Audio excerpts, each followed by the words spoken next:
WBTV News starts right now with breaking news. That breaking news, a major breakthrough in the search for Savannah Guthrie's mother. Investigators have a person of interest in custody. Thanks for joining us for your news here at 11 o'clock. I'm Siobhan Bryan. And I'm John Carter, and we're going to get the latest now from Andres Gutierrez in Tucson, Arizona. Two law enforcement sources tell CBS News the Pima County Sheriff's Department detained a person of interest in connection with the disappearance of Nancy Guthrie. The person was reportedly in a city south of Tucson. The development comes 10 days after Nancy Guthrie, the mother of Today Show co-host Savannah Guthrie, was first reported missing. On Tuesday morning, authorities released these images captured the night Nancy Guthrie was taken from her Tucson area home.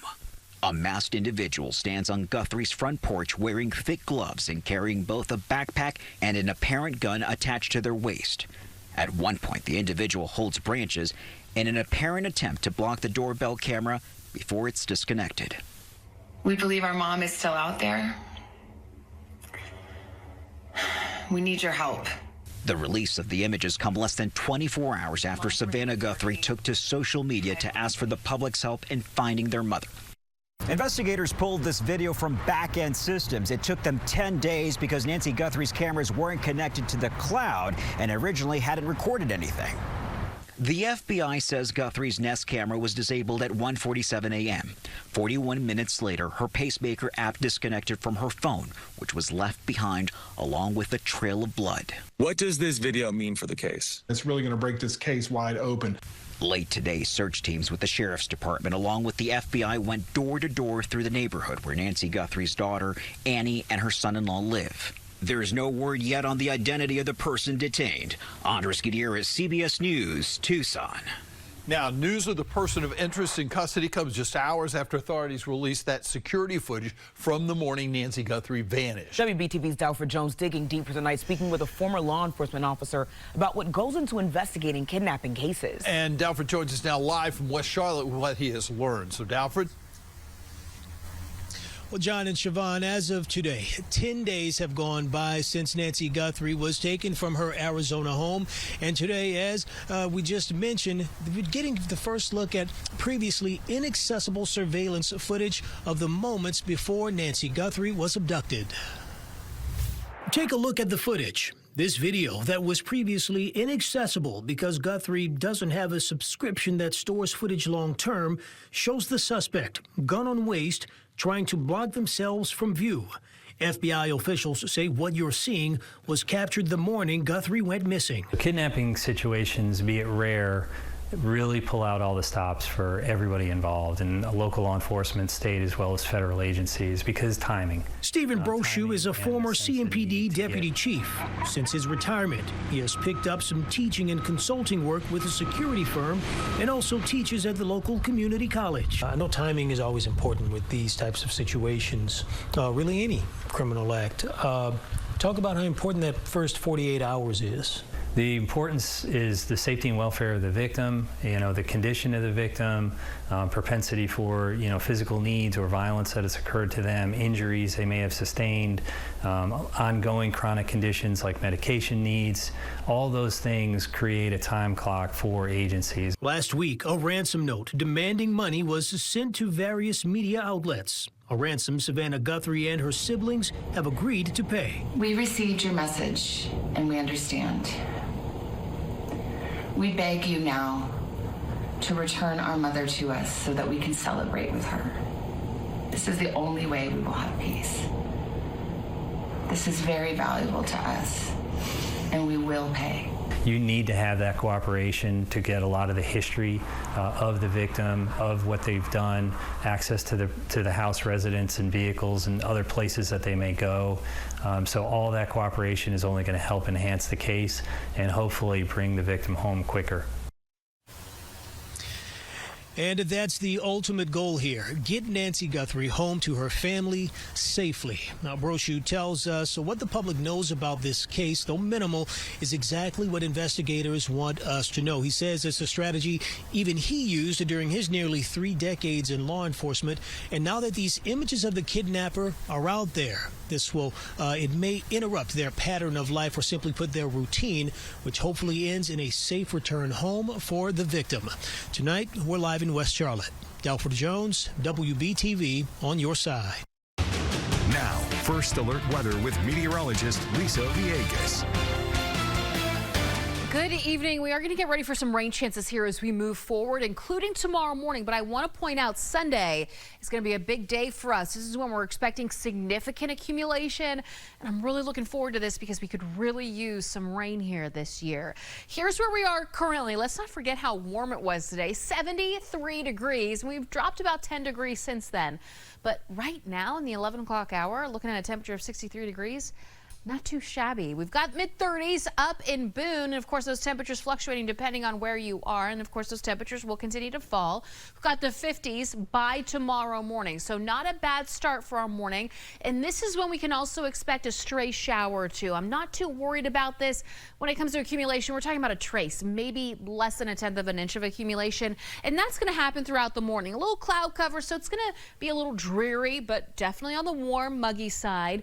But then in the afternoon, clouds break, more sunshine, temperatures start to skyrocket, so it does look like we are going to be peaking in those upper 60s. Mid-60s throughout the majority of the day should be really nice. But as we move forward, it is going to continue to feel a little more like spring. Just watching for those rain chances in the morning. Like I said, not really worried about that for that commute, and then the temperatures gradually start to drop. But we do remain quiet here Thursday and Friday, and then we'll track that big weekend rain here as we head into the holiday weekend. Coming up next. All right, thanks, Lisa. South Carolina health officials are confirming a measles case in Lancaster County. The health department is still investigating where the patient caught the virus. Health leaders also found more exposures at schools near Spartanburg. Still, the state's only reporting 13 new cases since Friday, which is a steep drop from the updates a couple of weeks ago. Meanwhile, in South Carolina, there's a new push to force every student to get the measles vaccine. As we reported in the past, a vast majority of measles cases involve unvaccinated children. In South Carolina, there's a growing number of students getting religious vaccine exemptions. A recently filed bill would require every student to get the measles vaccine, no religious exemptions allowed. And we'll, of course, be on your side however long this outbreak lasts. You can follow along with our continuing coverage wherever you stream WBTV, and you can scan this QR code to get the free WBTV News app and get alerted to any new cases. People in York County still have concerns tonight following a public meeting about a new data center being built in the Lake Wiley area. Community members packed a meeting out tonight, many wearing red to oppose the new data center. A company called QTS plans to build 9 buildings along Hands Mill Highway. The company estimates the project will bring more than $8 billion to the county. But many in the community are concerned about the impact on their homes, the environment, and the greater community.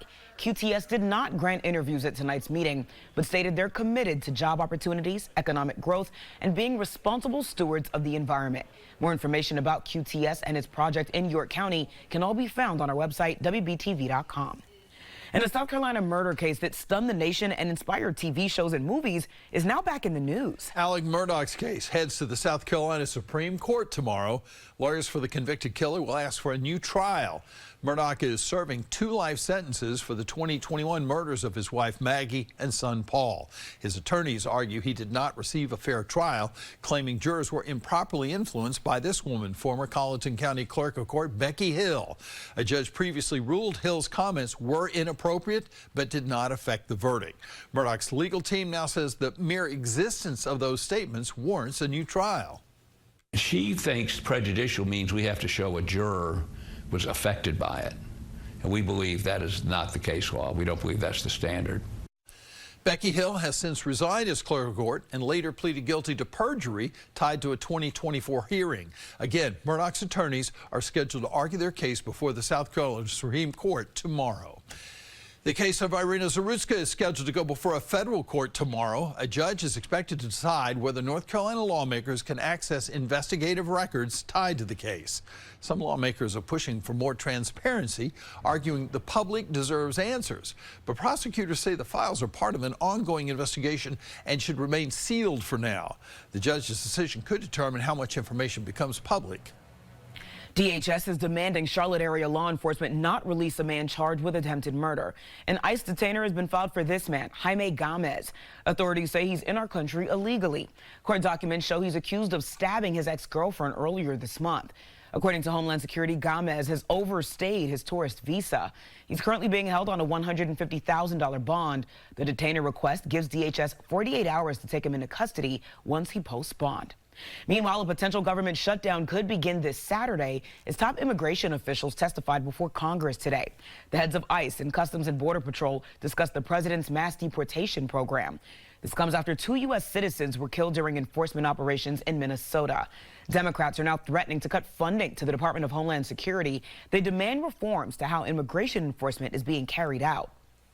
Meanwhile, the only thing creating a bigger buzz than the Charlotte Hornets' winning streak was last night's bench-clearing brawl. First words were exchanged throughout the game, but by the third quarter, fists were flying. 4 players were ejected.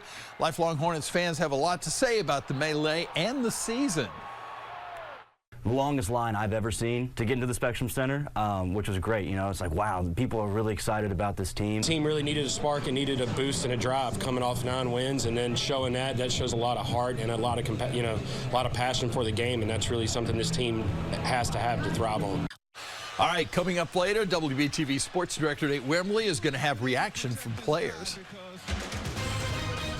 Are going to kick it off with the first alert. Just some light rain expected, and then we kind of quiet things down as the temperatures drop. We'll talk about the weekend next. A child brutally killed in Charlotte and a family left to bury her all too soon. WBTV Investigates exposes how officials responsible for child safety knew about abuse allegations at Dominique Moody's home before her death. Now lawmakers are considering action as we bring you inside the child's heartbreaking funeral at the family's invitation. Coming up exclusively on WBTV this Thursday at 11. You are watching Charlotte's best and most trusted news at 11 p.m. We'll be right back.